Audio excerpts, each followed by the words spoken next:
Hello and welcome to the Day There Dudes. I'm Izzy. I'm Raka. Hello, everyone. Thanks for joining us today as we're going to review a Netflix rom-com titled Always Be My Maybe. Yep. It came out a little while ago. I do believe I think it came out late last year. I do believe it came out.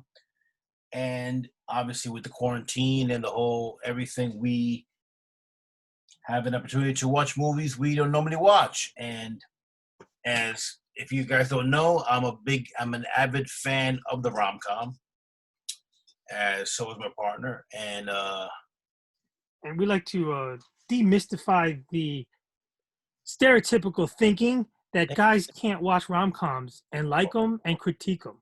And we do like them going way, way back. So without further ado, let's get to it. We got these two, and now these are the producers actually. So accomplished comedians, Randall Park and Ali Wong, have gotten together to write and produce this movie, primarily based with two kids and their childhood. How will you know they're sweethearts? They're childhood friends. Yeah, well, they live next door to each other, and if I'm not mistaken, they don't really allude to the fact of what Sasha Tran's ethnicity is, as far as you know. But we know that Marcus is Korean, I believe, and we know that Sasha, which is played by Ali Wong, awesomely. Yeah, I think her character is grown up in Cantonese food, so we'll leave it at that, and that her parents are workaholics, Exactly. and she's left alone a lot. Always alone, so she always went next door to her best friend's house, which is Marcus, and Marcus, and they had a more loving home. Exactly.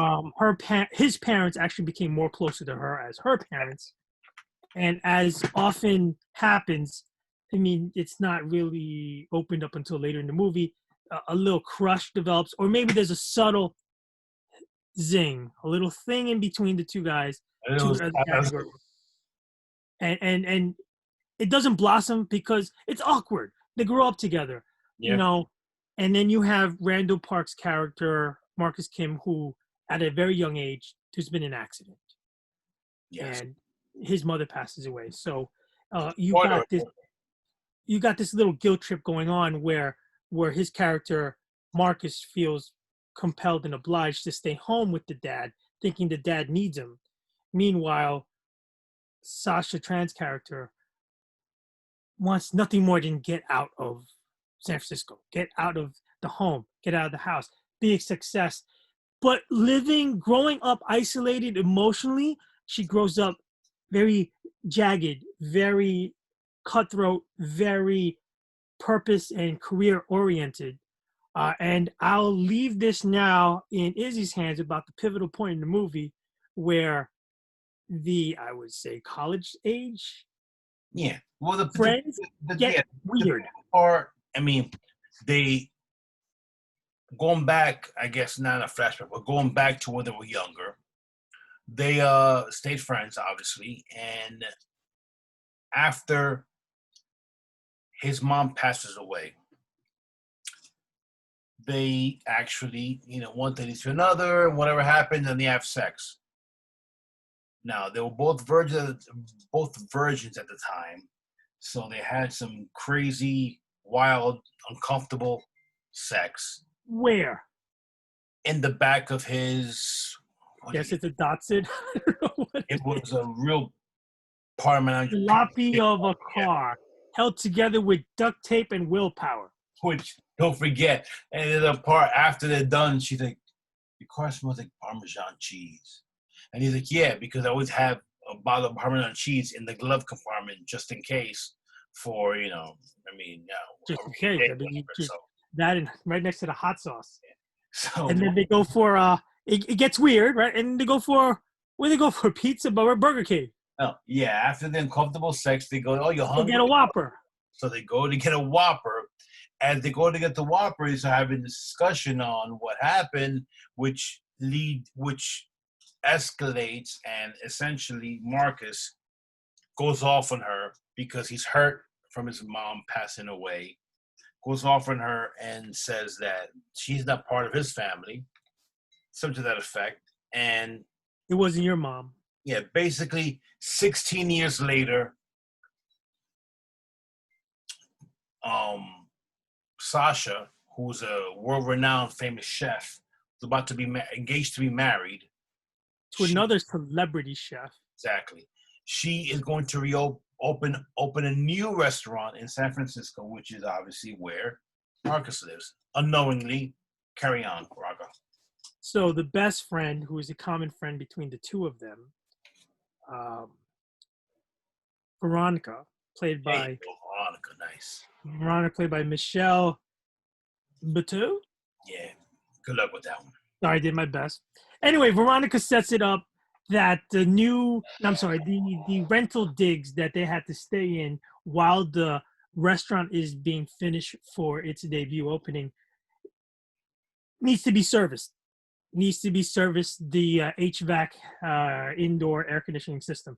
And the estranged best friend, Marcus, and his dad work together, and she sets it up that they are going to service. And of course, the awkward meeting of what are you doing here? What are you doing here? Yep. What have you been? What have you not been? Do you talk like that on the phone? A lot of old demons get revisited. Exercise.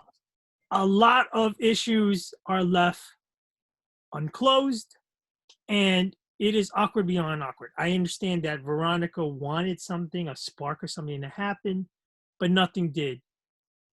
And somewhere along these lines, Sasha Tran's fiance, another celebrity chef, thinks they need to take a break. Well, yeah. And this is where you have all the recipes now coming together. In like all rom-coms, you need the perfect storm to happen. You need to destroy it to build it back up. There needs to be a need, right? The same formula always holds true. Boy meets girl, something happens, they can't be together. Now an opportunity arises where they come back together. They have to reignite the passionate, flaming hot, 1,000 sun heat and take it from there. But it's never going to be that easy.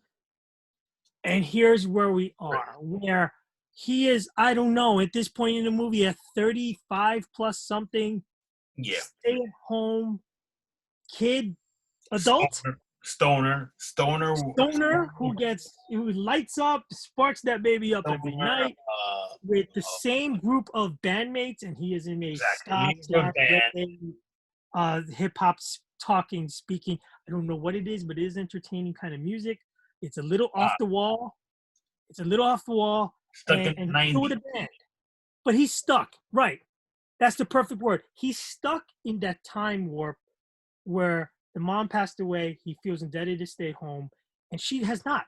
She has evolved. She has progressed in her career. She is as hot a celebrity chef as the would-be fiancé.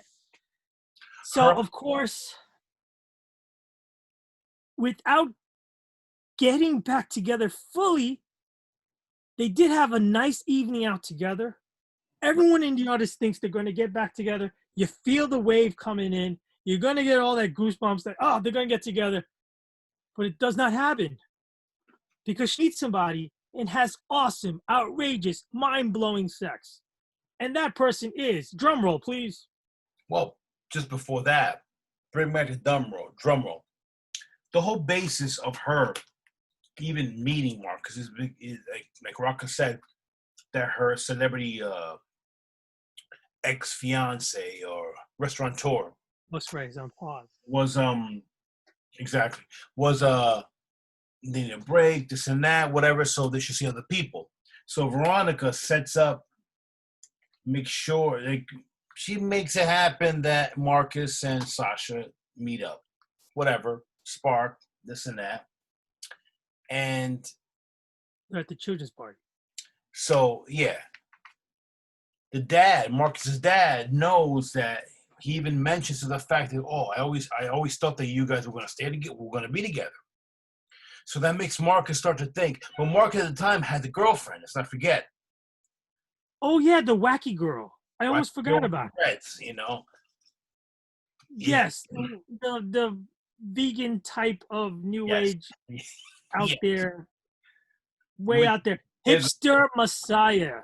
yes, which there's a funny line when Sasha says, "How did she get her hair into something to the effect of how did she get her hair into dreads?" Because so that was pretty funny. And then that's a vehicle for Marcus to send in link to Sasha. This is how you get you know this type of hair into dreads. So moving on with that, Sasha meets someone who is none other than a very, very famous actor, played John Wick. by John Wick himself, Keanu Reeves. Now, this is a point in the movie where I thought the director really does a great job because he has the dramatic, slow reel of Keanu Reeves coming in, long hair, beard, oozing of manliness, oozing of celebrity status, oozing of I'm going to take anything I want in this store kind of guy, and crushes Marcus, his soul. Yeah, Any bit of hope he had of possibly rekindling this hot childhood crush is now littered into pulverized pieces on the ground as Keanu Reeves sits down. And now Keanu Reeves, whether it's his real lines or improv, he did. He this did is for probably one of his best performances. he I added mean, other lines. Matter of fact, when they wrote the script, fun fact, they wrote the screenplay. They wrote it exactly for Keanu. They had other actors who, if Keanu couldn't do it, they were going to, have other actors do it, but they needed Keanu to do it. So he plays like a Keanu times, if Keanu was a douche nozzle times 1,000, that's who he played. Keanu times 1,000. it's a sprinkling of John Wick mixed with a sprinkling of when there were time jumpers here with a little bit of ditziness. But I mean, if Marcus's girlfriend is a little bit out there, Keanu Reeves' character as Keanu Reeves in this thing, he's on the third galaxy from us. I mean, he is out there on some kind of surreal, metaphysical astroplane where he's just spewing out poo-poo philosophy all over the place. And it makes for the most perfect awkward dinner setting. And I think it works well. This is the part of the movie where I think it really, really goes over the top to really bring you in. It's a little bit average to this point, but you get to this point, and this is where I actually love this movie because it takes on a really hilarious laughter, and it builds up well when they have to. It even gets better when, with just his unintended, arrogant one-liners. He thinks he's just spewing out all this awesomeness. It's not. And Marcus is taking it the The total funny wrong thing was way. It's hysterical. there's a funny part where Keanu, after dinner, which was a farce, there's a part where the waiter comes over and says, okay, that they can have, I forgot what meal it was, I can't quote it, but It was basically the size of a pea. you wear headphones and you can hear the veal being massacred into production, and then they're eating. Then the next scene is they're eating it while they're crying because they're hearing whatever, but they're enjoying the food. So Marcus, at that point, Marcus had decided he was going to tell Sasha how he feels, and he's like, "Dude, this dude's such a douche." But they're on a double date. After the double date, where they're gonna go back? They're gonna go back to Keanu's hotel, and where His master loft play penthouse. Are you kidding me? Well, yeah. And this is where I think is the apex of the movie. Where Keanu's stuntman, where ex-director, I forgot, from John Wick, I forgot his name. I apologize, but told him essentially created a new game in which it's like basically truth or dare, but to the extreme. And I'll leave it to Rocco now. So we can finish it up. Yeah, it's like a variation on truth or consequences, or yet in the dare if you choose to dare and not reveal something. So here's where it gets a little predictable, but they have to just finish it off. Of course. Where the dare, oh, who's your childhood crush? And of course, Sasha, easily reveals, oh, it was Marcus. And you see Keanu Reeves' expression, like, who? No, not really. Who? Oh, him? Yeah, it's him. Okay. Him. And it gets, Keanu is beginning to get on Marcus's last nerve. Yep. Challenging his manhood and everything that that Marcus holds dear. But how about the question where Keanu had one? The question was, who would you want to kill and right now, and who and why, or something to that effect? And he was like, "Oh, Marcus." This is where Marcus says, "You." He was like, "What?" And then it retorts to Marcus, and Marcus was like, "Yeah, Keanu, you know what? I want to kill you, Keanu. I want to kill you right now," and something to that effect. And then it escalates from the breaking of the flower vase onto his head. And Marcus says, he's like, he "Oh, the character. He's really into this." To break the vase of your head. This vase, crack, blood. I mean, you see blood drip down. This is where everybody has lost their shit. And Sasha leaves, obviously, with Marcus, knowing Keanu has got off his rocker. The douches, basically. And Keanu does a great part, I think. He may take a lot of flack from a lot of people. I, for one, love certain roles that he's done. In this role, he has actually stayed in character, in very believable character, and he hits a grand slam home run out of the park. It makes for a very believable turn of events where now the two childhood friends / underlying lovers / lost their virginity to each other, they're in the Uber that Keanu called, which was a dick move, where he called a group Uber as opposed to a single. Cool.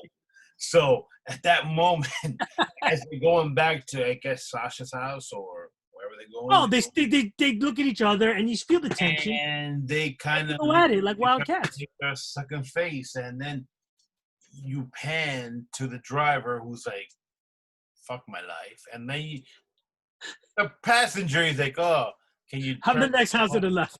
Can you? Yeah, my house is over here. So it's like.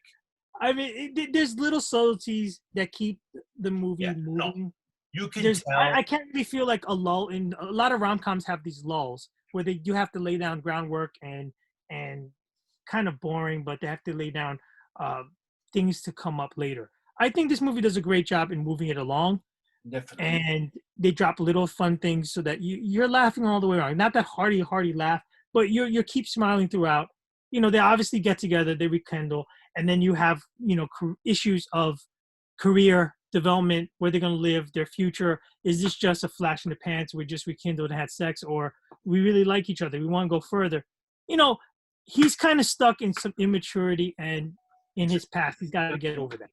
She's kind of stuck on this hell-bent career path where she's got to modify if she wants him in her life. And from that point forward, I think it wraps up well. It gets a little typical and a little predictable, but it wraps up well, and you have that formulaic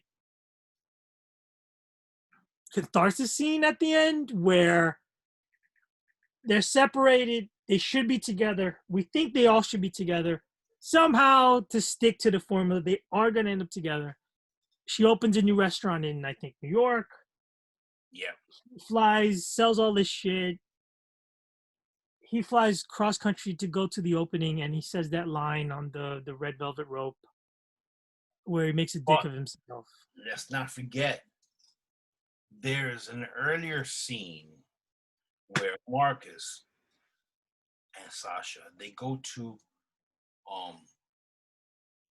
her restaurant, that she reopened in San Francisco, and he's like, well, I mean, it's not very organic. It's not. I forgot the word they use, but basically, it's not homey. It's not, your typical, because they go to another the restaurant that they used to go to all the time, and The food is he, great. yeah, and he's like, the food is great, and she's like, the food was sucked, and then she ate She it only realized really again. it was her childhood that sucked. The food was awesome, Exactly, and he mentioned that and to she her. kind of lost her He's like, roots. it throws her off. So, in the bottom line, what she does, she opens up a restaurant in New York with That still placates to non-Asians. Is kind of Americanizing food, but which it's they still make fun more as Asian fusion. traditional. It's Right. traditional, but whose name is on outside? His mom. His mom's name. So Bang, it honors the boom, mom. boom. They all get together. We close the story. Happily ever after. Hold hands. Kumbaya. All in all, it is a lighthearted, very enjoyable, entertaining rom-com. I have not had the pleasure of seeing too many rom-coms recently that is pretty complete. Some do some things well and other things not so well. There's lulls, which I hate in rom-coms because I lose interest. I need it to be kind of steady throughout, with character development, good acting, great acting, and some unbelievable scenes just to hold your interest. I think this movie does very well. Um, in our rating system, stale popcorn as the weakest one, middle of the road, regular popcorn, and then the big daddy of it all, the popcorn with butter, salt, all the fixings. All the fixings, I mean, bacon bits and everything. bacon bits and everything. This is in between the middle of the road and the butter popcorn. It's very good, not great, but as rom-com goes, very enjoyable. I highly recommend it. Izzy, what say you? I share Rocka's sentiment in the sense that it's a very good movie, not great, but because of that, and because of the lack or the we don't have rom-coms anymore like this. We don't have An and attrition of good rom-coms. yeah, exactly. Not to mention, I mean, not to say our age, but we're older, and Of course, we're gonna always set the bar against Harry Met yeah. Sally. But the majority Who of all Framed the Roger rom-coms going on now in Say Netflix, Anything. they skew to the early 20s, even teens, and this was an adult romantic comedy, which I enjoyed thoroughly. Their chemistry was great. It was funny. You have two comedians. We have Ellie Wong, who's hilarious. Watch her special. I mean, she's funny, and you can tell that they always ended up nearly every scene together with a punchline, with a comedic twist, and they had great chemistry. And I thought it was very good. Now, Dead Air. I'm going to give it a popcorn all the fixings because it's something that you don't see very often. It's probably one of the best rom-coms I've seen. That reminds me of the rom-coms of the 90s and the 80s, bottom line. Well, that goes hand in hand with the producers and actors, who is almost contemporaries of ours. Yeah. So, I mean, But in movies, the formula still works, and the style still works. well, And why reinvent the wheel? you have you have 3 or 4 themes that always work: to be scared, to feel love, to be sad, to feel enthralled, and this falls within the feel good. You can't help but smile at the end of the movie, and they did it. They succeeded. Kudos, good job. Enough said. All right, guys. That's our recommendation. This is our review of the rom-com on Netflix. Always be my maybe. We highly recommend it. Please watch. Thank you for tuning in. Please subscribe, like us, send us a comment. Let us know how we're doing. Let us know you disagree with us completely, you agree with us completely, you want us to go to hell. Whatever's on your mind, people. And we must end it by saying, in these challenging times, sometimes it is worth it to smile. Definitely. So everyone stay safe. Enjoy the movie and save the world. And save the whales. Take care.